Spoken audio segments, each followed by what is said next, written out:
Hello, victims. Welcome to my Halloween extravaganza. I I'm gonna do this whole episode with a mask on, so you can't see my crazy face. No, thought I'd have some fun with this Halloween season, and just freaking do stuff. I love Halloween, and I'll see what I can do going forward. But welcome to 1983, the another freaking phenomenal year. I absolutely just can't believe how good this year is. Um, I I'm just gonna jump right in because I got some big movies here that I'm gonna be talking about quite a bit.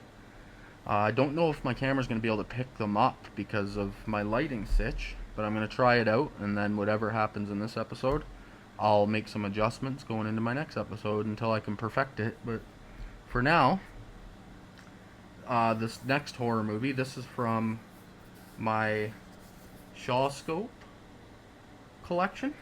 Yeah, I know, Shawscope, you think martial arts movies.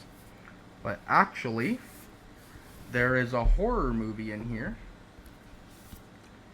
And I've already shown this set off, by the way. This complete martial arts Shawscope Volume 2 set. So if you want to see that in depth, go check out my earlier episode where I show off that one. I also showed off Volume 1 and talked about each movie in here. But for this one, I'm just going to be doing this one right here. It is called, it's right here, it's called The Boxer's Omen. Shaw Brothers Horror. What can I say? When I first bought this set, I hadn't seen any of the movies in it. It was a first time watch for all of them. And I honestly, every single movie in this box set are absolute must watches. So my suggestion is to just buy this complete set and watch them all. Martial arts fan or not, you're gonna have some fun here. Like this movie. This first one is, honest to God, one of the most batshit crazy movies I've seen ever, to be honest. Like, it is freaking whacked. It's all about. How do I even start? Like, jeez. It's kind of a revenge tale. It mixes a little bit of martial arts with demons, flying heads, witches, summoning rituals, a monk, like a temple, a monk temple. Absolutely bananas. There is people cutting open animals and other things coming out of the animals. They're like, one of the highlights is this giant flying head that attaches itself. All of its innards are hanging out of the neck, and it like flies at people and attaches the innards, the tentacles to them, and like it is just some whacked out shit. And although it's not the greatest, like, don't go into this thinking it's going to be a 5 or anything. I added it for 1983 because I truly think it's probably a very underseen movie, and more people need to see it. So I had to throw it in. Next up here, at number 4 for this episode, I have Curtains. This is from Synapse Films. This is also a first time watch for me. Really freaking cool. I don't know why I'm showing the back. It's not like my camera would be able to see that. But yeah, Curtains. Really cool looking killer. Pretty shitty storyline in my opinion. This one kind of fell flat. It's got some pretty touchy subject matter. I don't even know how to actually describe it, so I can't really talk a lot because the subject matter is so not of today that I would probably get banned just talking about what it's about.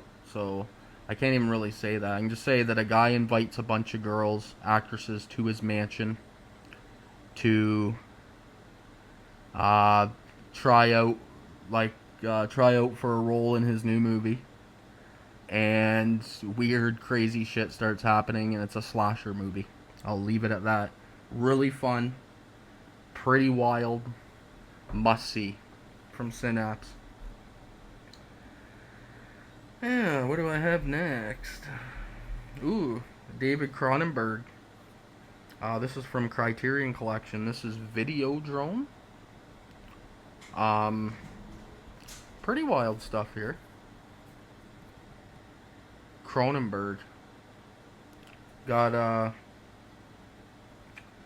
oh, man. Here's the thing with this. It's a nice set. I'm not going to pull it out and show it because my lighting probably won't let you see it much anyway. But it's the Videodrome from Criterion. And this is like one of the most highly praised horror movies of the 80s. And I'm not the biggest fan of it. I'm going to be honest. I actually think that it's a bit too slow for me. I don't actually think the storyline is intriguing enough for how long this movie actually is. Like, or not how long, how slow it is. Like, the storyline doesn't intrigue me enough for how slow paced it is. So I'm just like, I wish, man, I don't know. Like, it's still solid. It's still a must-see. It's just not one of my favorites of the 80s. It does have some pretty wild body horror. Pretty cool graphics and special effects, obviously, for the 80s. James Woods is awesome. The storyline is okay. Like, I find it kind of cool.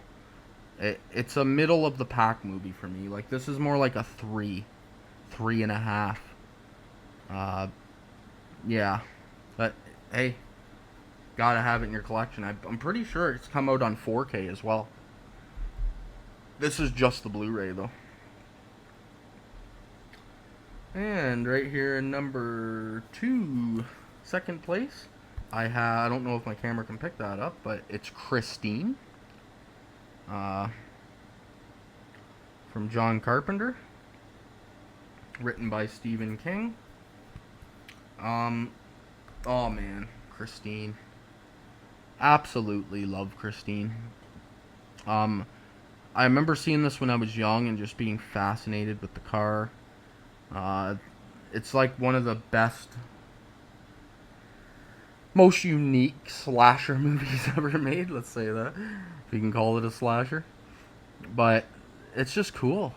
I love that the guy that gets the car starts out so innocent and just nice, and he gets this vehicle and it just goes to his head, and he starts becoming a prick, and he's treating his friends shitty, and his whole life is just obsessed with Christine, and vice versa. Christine falls in love with you, and nobody else is allowed to touch you and be with you but it, and it will kill anybody that tries. And it ultimately leads to a pretty sad ending. Sorry, one sec. I have something in my freaking eye, and it's twitching on me. So, I have to do that for a second. That you've never seen Jason do that before. Itch his eyeball. Actually, I should have done the whole thing with just one eye open. But I wouldn't be able to do that. My eye would start to hurt.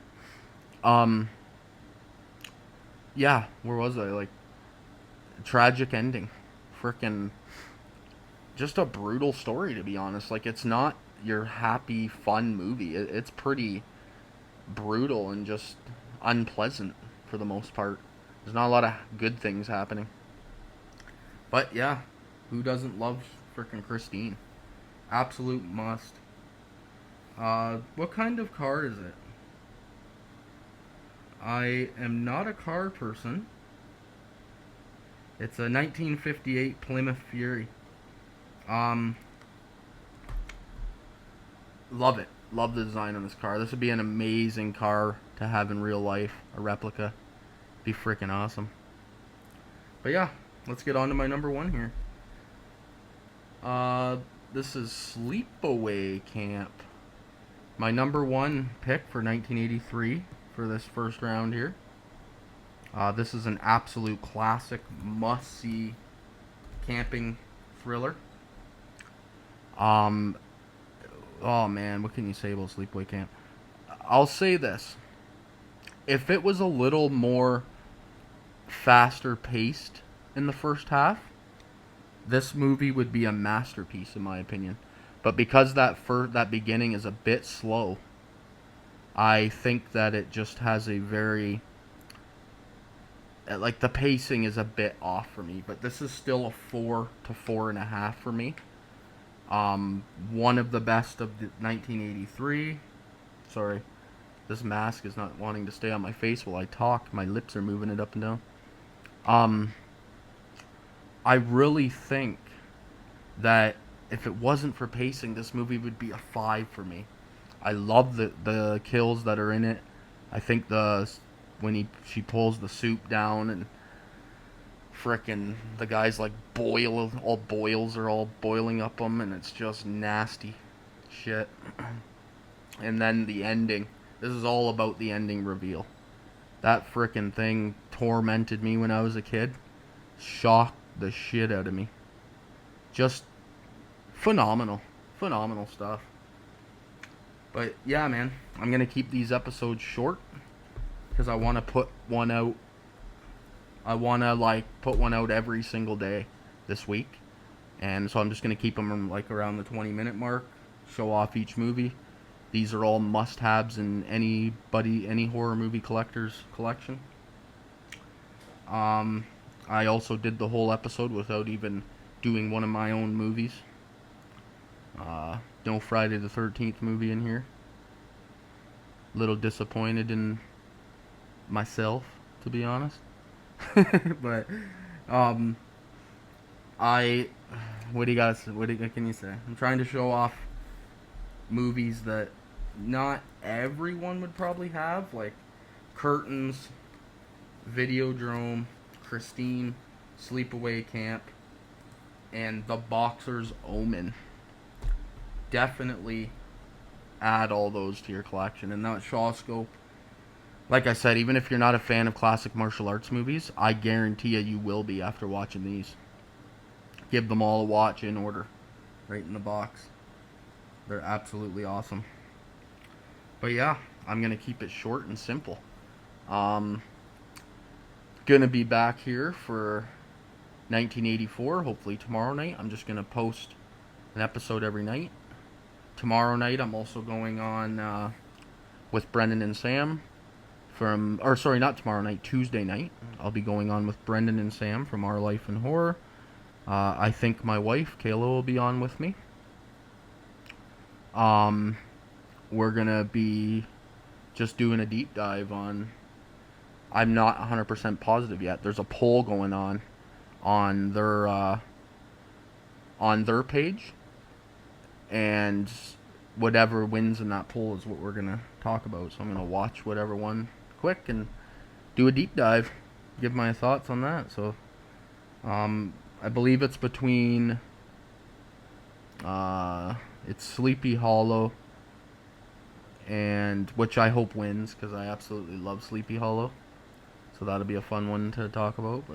So yeah, go over and vote Sleepy Hollow. Anyways, thank you so much. I will be back tomorrow, and maybe I'll be myself. Maybe I'll be someone else. Who knows? So thank you so much.